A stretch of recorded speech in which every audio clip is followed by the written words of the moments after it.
What is up, guys? Welcome on back to the news with TK. And Caroline Leavitt had Scott Bassett over, and they had a White House press conference basically talking about what's going on with trade deals and the like. I'm going to run that in its entirety for you guys to be able to watch it. And we'll come back and discuss right after we roll the intro.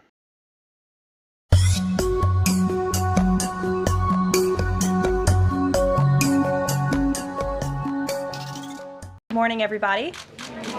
Happy first 100 days. Before we begin, I want to acknowledge that the bipartisan Take It Down Act passed the House last night. This important legislation was championed and guided through Congress by our wonderful First Lady, Melania Trump, including through her direct advocacy on behalf of survivors during her passage efforts. The Take It Down Act criminalizes the publication of non-consensual intimate imagery and requires social media and similar websites to remove such content within 48 hours of notice from a victim.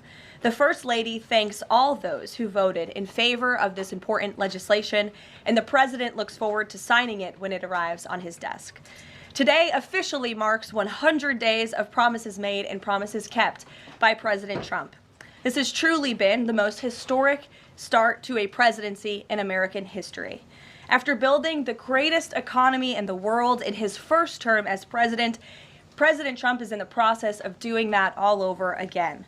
The American people trust in President Trump. Since his first day in office, President Trump has focused on defeating the Biden inflation crisis, bringing down the cost of living, and making the United States the best place in the world to do business, invest, create jobs, and innovate. And President Trump's efforts are working. 345,000 jobs have already been added since the start of President Trump's term. Last month's jobs report saw nearly 100,000 more jobs than economists predicted, and it was the fourth highest month for private payroll growth in the past 2 years. 9,000 manufacturing jobs have been added to the economy already. This is a sharp contrast to the 6,000 manufacturing jobs that were lost each month in the final 2 years of the Biden administration. The U.S. employment rate remains at historic lows.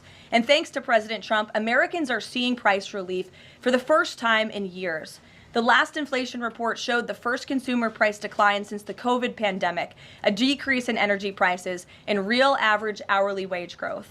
President Trump is delivering on his promises to lower costs for American families and businesses.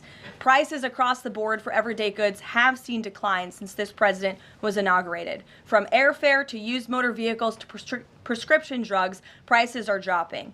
In fact, last month's drop in the price of prescription drugs was the largest ever recorded. And after Joe Biden botched the response to the bird flu, President Trump and Secretary Rollins' aggressive plan have brought down wholesale egg prices more than 50% from Inauguration Day. President Trump ended Joe Biden's reckless war on American energy and fossil fuels and has restored American energy dominance. And Secretary Wright, Secretary Doug Burgum are working hard on that effort every single day. Oil and gas prices are now way down because of this bold approach. Gasoline prices down 7%. Energy prices are also down as well.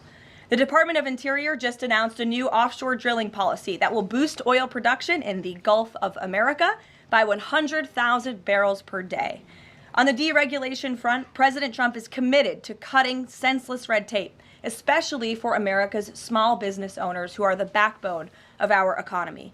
We know cutting regulation leads to lower costs and higher growth. The mass deregulation effort by this administration will help usher in the golden age of America, which is underway. Immediately upon taking office, President Trump blocked all of the unfinalized Biden-era rules, saving America's more than $100 billion, or $2,100 per family of four over the next decade. And the president also launched a bold multi-agency effort to roll back existing federal regulations that drive up the cost of living on hardworking families. This effort is projected to yield significant cost savings in the coming months, including the EPA's rollback of tailpipe emission rules for light-duty and medium-duty vehicles and the Department of Transportation's latest corporate average fuel economy standards. These two efforts alone yield $755 billion in total savings, or more than $8,800 per family of four over the next decade. In total, the combined savings from all of these actions equal just over $935 billion, or nearly $11,000 in real savings per family of four per the coming decade. The press is not talking nearly enough about the positive impact of President Trump's deregulation campaign. And investments from the biggest companies and countries in the world are pouring in under this president. So far, total investment commitments under the Trump administration have reached more than $5 trillion, including $500 billion from Apple in U.S.-based manufacturing and training, $500 billion from NVIDIA in AI infrastructure, $100 billion from TSMC and U.S.-based chips manufacturing, and the $500 billion private investment by OpenAI, Oracle, and SoftBank in AI infrastructure as well. All of these investment commitments are estimated to generate at least 451,000 new high-paying jobs for American workers and families. At this point, President Trump has secured more investments in the United States of America in 100 days than Joe Biden did in 4 years. President Trump is America's businessman in chief, and that's why these trillions of dollars in investments are flooding to our country. The business community is bullish on America because President Trump is back in charge. Tomorrow, the president will host CEOs and leaders from several companies that have made these investments to tout their historic commitments to our country and encourage others to follow suit. Under President Trump, there has never been a better time to invest in America. And the president finally said enough is enough and refused to allow America and our workers to be ripped off any longer on trade. President Trump implemented powerful tariffs to end the era of economic surrender and to rebalance America's trading agreements. More than 100 countries have already come to the table looking to offer more favorable terms for America and our people. There has never been a president who has created his own leverage like this president, and we are just getting started. Republicans in Congress are getting very close to passing President Trump's one big, beautiful bill, which will include the largest tax cuts in American history, strong border security measures, major military advancements, dramatic deregulation, and common sense spending reforms. As President Trump has said before, the best is yet to come. For more on President Trump's economic successes so far and the plans ahead, I want to pass it off to our incredible Treasury Secretary, Scott Bessent, who is here today, and we will open it up to questions. In our new media seat, we have Brendan Peterson, the financial services reporter for Punchbowl News. Punchbowl News covers power, people, and politics based in Washington, D.C., laser focus on Capitol Hill, the politics of legislating, founded in 2021, and it is the first newsletter that Capitol Hill and the White House reads every morning in the middle of the day and throughout the evening. Thanks for being here with us, and we'll start with you today. Thanks so much for being here. I have a question for Secretary Bessent. On tariffs, the president said over the weekend that we are hoping that maybe tariff revenues could replace income tax. But we also keep hearing about the deals that the administration is pursuing. So my question is, what is the White House's ultimate objective here? Do you want to have long-term tariff revenue or deals that might reduce those tariffs? I think it's a combination of both. So we're going to take in long-term tariff revenue. We put a process in place. We have 18 important trading relationships. We will be speaking to all of those partners, or at least 17 of them, over the next few weeks. Many of them have already come to Washington. What President Trump is referring to is the ability for tariff revenue to give income tax relief. And I think there's a very good chance that we will see this in the upcoming tax bill. The president campaigned on no tax on tips, no tax on Social Security, no tax on overtime, and the restoring interest deductibility for autos, for American-made autos. So tariff income could be used for tax relief on all those immediately. So you think that there is a role for significant tariff revenue in U.S. fiscal policy? I think that it is something that got put away a long time ago, and I think that tariffs will bring back American manufacturing and generate substantial revenues. On manufacturing, we've seen some pretty grisly surveys this month from the Philly Fed, which saw the biggest drop since May of 2020, and the Dallas Fed, similar plunging outlook, poor shipping orders. what are American manufacturers not understanding about your push for onshoring in the U.S.? Well, I think I was in the investment business 35 years, and I learned to ignore the survey data and look at the actual data, and the actual data has been quite good. The job data is good. Americans keep spending, and as Caroline said, we have these incredible commitments to bring manufacturing back on shore with record investment by domestic corporations and foreigners who want to come into the U.S. Thank you so much, Caroline. Thank you, Mr. Secretary. The Chinese continue to say that the U.S. and China are not engaged in any consultation or negotiation on tariffs. You recently said you've talked to your counterpart, but more about, quote, traditional things like financial stability. So can you clarify, is the administration talking to Beijing specifically about tariffs or not? Well, we're not going to talk about who's talking to whom, but I think that over time we will see that the Chinese tariffs are unsustainable for China. I've seen some very large numbers over the past few days that show if these numbers stay on, Chinese could lose 10 million jobs very quickly, and even if there is a drop in the tariffs, that they could lose 5 million jobs. So remember that we are the deficit country. They sell almost 5 times more goods to us than we sell to them. So the onus will be on them to take off these tariffs. They're unsustainable for them. And they are saying you guys are not talking about it. So is that true? Look, they have a different form of government. They're playing to a different audience. So I'm not going to get into the nitty-gritty again of who's talking to whom. But as I said, I believe for the Chinese, these tariffs are unsustainable. And very quickly, 2 days ago, you said you didn't know if President Trump had spoken to Xi Jinping. Do you know now? Again, I would say Caroline and I have a lot of jobs around the White House. Running the switchboard isn't one of them. Bloomberg, go ahead. Secretary Bisson, thank you so much for being here this morning. You've talked about the importance of giving investors certainty when it comes to the market, yet the Trump administration is continuing to negotiate several complex trade deals in a very sort of compressed time frame.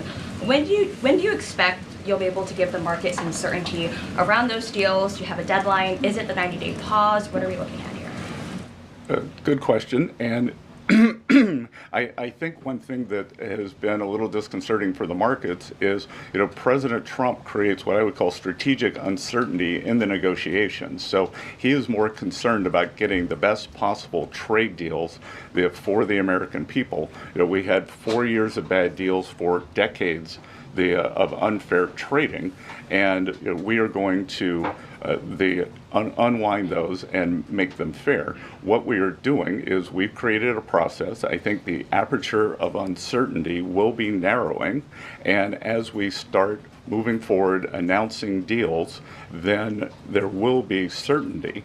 But certainty is not necessarily a good thing in negotiating. Mr. Secretary, last night there were reports on the administration sort of walking back a little bit on the auto tariffs. Can you sort of just elaborate on that decision there and what we can expect going forward, and why sort of the shift in those auto tariffs? Well, President Trump has had meetings with both domestic and foreign auto producers, and he's committed to bringing back auto production to the U.S. So we want to give the automakers a path to do that quickly, efficiently, and create as many jobs as possible. Jasmine. Thank you so much, Caroline. Thank you, Secretary. Back on China, does the administration anticipate supply chain shocks or supply shocks coming now that cargo shipments from China are significantly down? And if so, are there plans in the process of how to address that? I wouldn't think that we would have supply chain shocks, and I think retailers have managed their inventory in front of this. I speak to dozens of companies, sometimes daily, but definitely weekly, and they know that President Trump is committed to fair trade and have planned accordingly. And then second question, can you outline the timeline for when you think some of these deals, particularly with your Asian countries like India, Japan, South Korea, you may have an announcement? I'm glad you brought up our Asian trading partners and allies. They have been the most forthcoming in terms of doing the deals. As I mentioned, Vice President Vance was in India last week. I think that he and Modi made some very good progress, so I could see some announcements on India. I could see the contours of a deal with the Republic of Korea coming together, and then we've had substantial talks with the Japanese. Andrea. Secretary Bessent, just continuing on the path of the sort of like progress. You said yesterday, I think, that it was could happen as early as this week or possibly next week. Can you give us a bit of a timetable? And then I wanted to ask about South Korea specifically. They've said that they probably won't be able to make a comprehensive deal until early July because of their elections. Japan also has elections. And to what extent are domestic factors complicating your efforts? Canada just had an election. You know, are you seeing that you might have to think about delaying the 90 days? Well, I would actually take the opposite tack, that I think from our talks that these governments actually want to have the framework of a trade deal done before they go into elections to show that they have successfully negotiated with the United States. So we are finding that they are actually much more keen to come to the table, get this done, and then go home and campaign on it. Sean. I'm sorry, did you have a comment on whether something could happen this week or next week? For a deal. So, you know, you said yesterday. Again, I think that we are very close on India. And in India, just a little inside baseball, India, in a funny way, is easier to negotiate with than many other countries because they have very high tariffs and lots of tariffs. So it's much easier to confront the direct tariffs when as we go through these unfair trade deals that have been put in over decades, that the non-tariff trade barriers can be much more insidious and also harder to detect. So a country like India, which has the posted and ready tariffs, it's much easier to negotiate with them. So I think the India negotiations are moving well. Sean, go ahead. Hi, Mr. Secretary. So it was reported this morning that Amazon will soon display a little number next to the price of each product that shows how much the Trump tariffs are adding to the cost of each product. So isn't that a perfect crystal clear demonstration that it's the American consumer and not China who is going to have to pay for these policies? I will take this since I just got off the phone with the president about Amazon's announcement. This is a hostile and political act by Amazon. Why didn't Amazon do this when the Biden administration hiked inflation to the highest level in 40 years?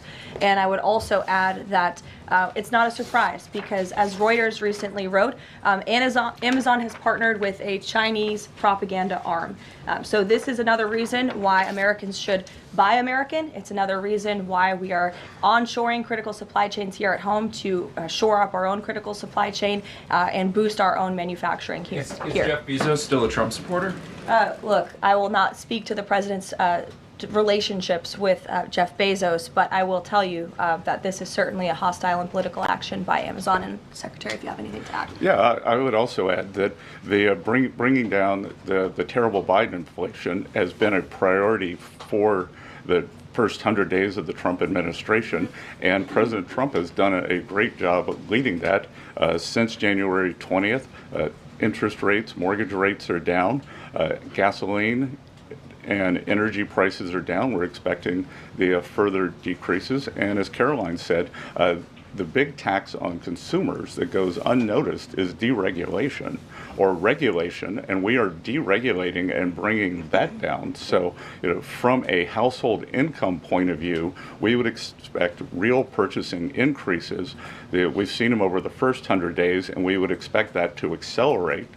We are doing peace deals, trade deals, tax deals, and deregulating. And the deregulation is a longer lead time, but I think by the third and fourth quarters, that's really going to kick in. Kelly, go ahead. Thank you, Caroline. A question for you and Secretary Bessent. We talk a lot about volatility and uncertainty in the marketplace, and the president has stated all along that he's more concerned about mainstream America, the American worker. You just talked about deregulation, and this entire fair trade and reciprocals What is your message to the American people in terms of letting them get through this disturbance and the outcome being greater and a greater good for the American worker, the American people, the American families? I would say trust in President Trump. There's a reason he was reelected to this office. It's because of the historic success of his economic formula in the first term. And as I laid out at the beginning of the briefing and the Secretary has talked about and the President talks about every day, there's a proven formula that works. Massive deregulation, energy independence, and tax cuts, which are coming. And the Secretary is working very hard on that with our counterparts on Capitol Hill. If you want to talk about that, that's a huge deal to put more money back into the pockets of hardworking Americans. As for the fair trade deals the President is trying to negotiate, he's not just righting the wrong of the mess that he inherited from the past 4 years of the Biden administration. This is a mess that has been created for the past 4 decades that has sold out the middle class, that has moved jobs overseas. You think about our heartland, middle America, what towns used to look like, what they look like today. President Trump wants to restore the golden age, and it's a process to do that. And that process is underway, but he's put together a fantastic trade team. Secretary Bessent, Secretary Lutnick, Jamieson Greer, all working incredibly hard on this effort 24/7. But tax cuts are coming, and that's key. And Mr. Secretary, why don't you talk a little bit about that? Yeah, so it's really a three-legged stool in the economic policy. It's trade, it's tax, and it's deregulation. So we are in the midst of addressing, as Caroline said, these long-term trade imbalances. The tax bill is going much better than I would have thought when I took office on January 28th, and that's through President Trump's leadership. That Speaker Johnson, Leader Thune are united. Speaker Johnson, we had a very good meeting yesterday with somebody called the Big Six, NEC Director Kevin Hassett, myself, Speaker Johnson, Leader Thune, Committee Chairman Jason Smith, and Senator Crapo. And the tax bill is moving forward. It is going to give permanence to the 2017 Tax Cuts and Job Act, which will, back to the question on certainty, it will give American business certainty, it will give American people certainty, and then President Trump is also adding the things for working Americans that is talked about earlier: no tax on tips, no tax on overtime, no tax on Social Security, making auto payments deductible. So that will substantially address the affordability crisis. And the other thing that I would note, and back to data, is that the Vanguard, one of the largest money management firms in America, said that over the past 100 days, 97% of Americans haven't done a trade. And in fact, individual investors have held tight while institutional investors have panicked. So individual investors trust, investors trust President Trump. Megan, in the back.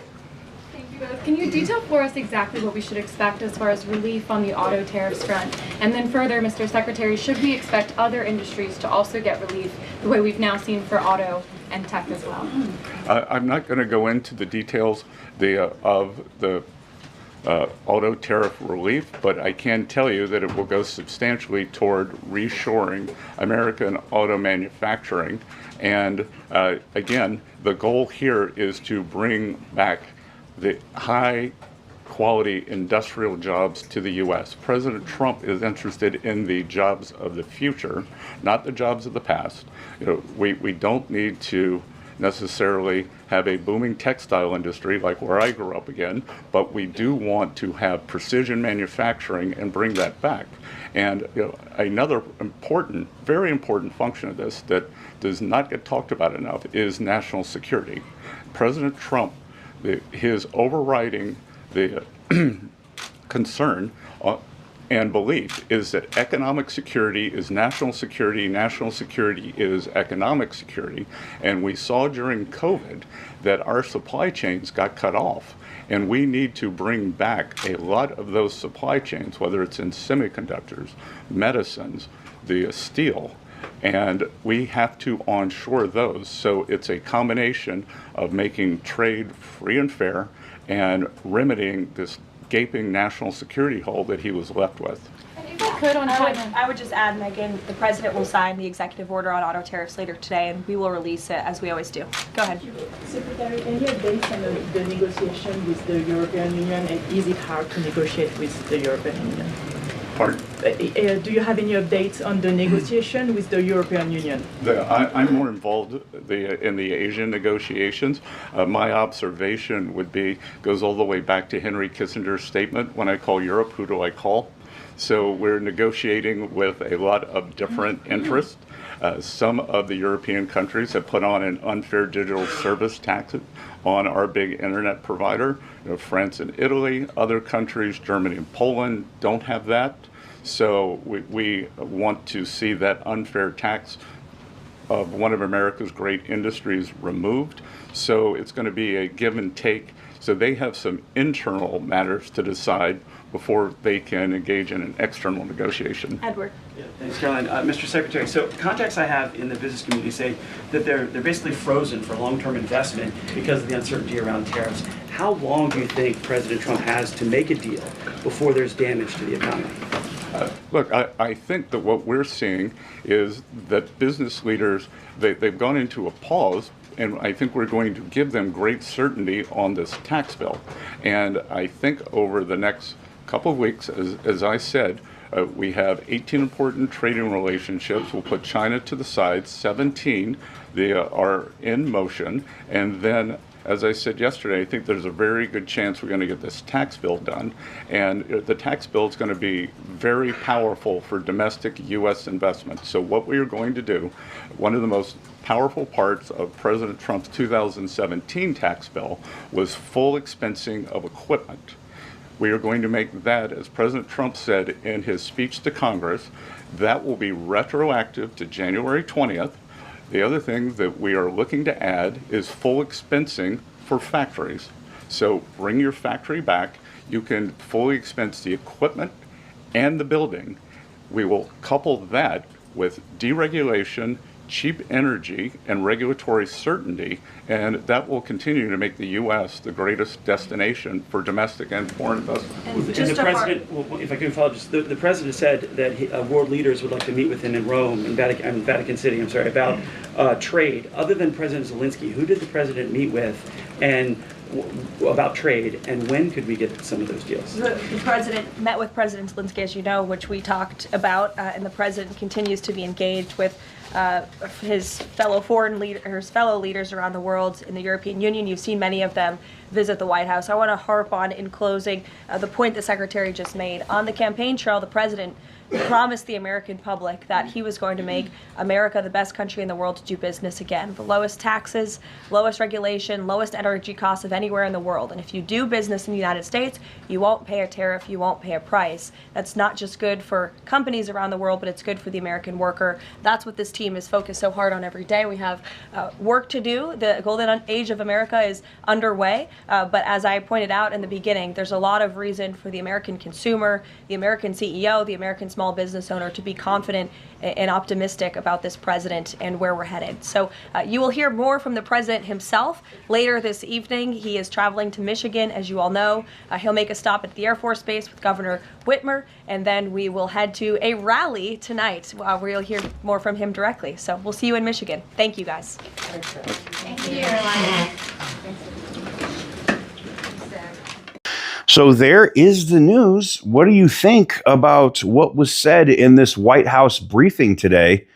I think as some of these trade deals get done, we're going to see, massive pops in the stock market for sure. But I think we're going to see a lot of stuff that's going to benefit the average everyday person. Energy prices keep coming down.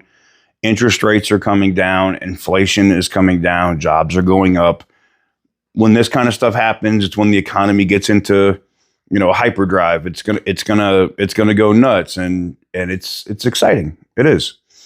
I'd love to know what you guys think in the comment section down below. Give the video a big thumbs up if you like what I do. Hit the subscribe button if you haven't already.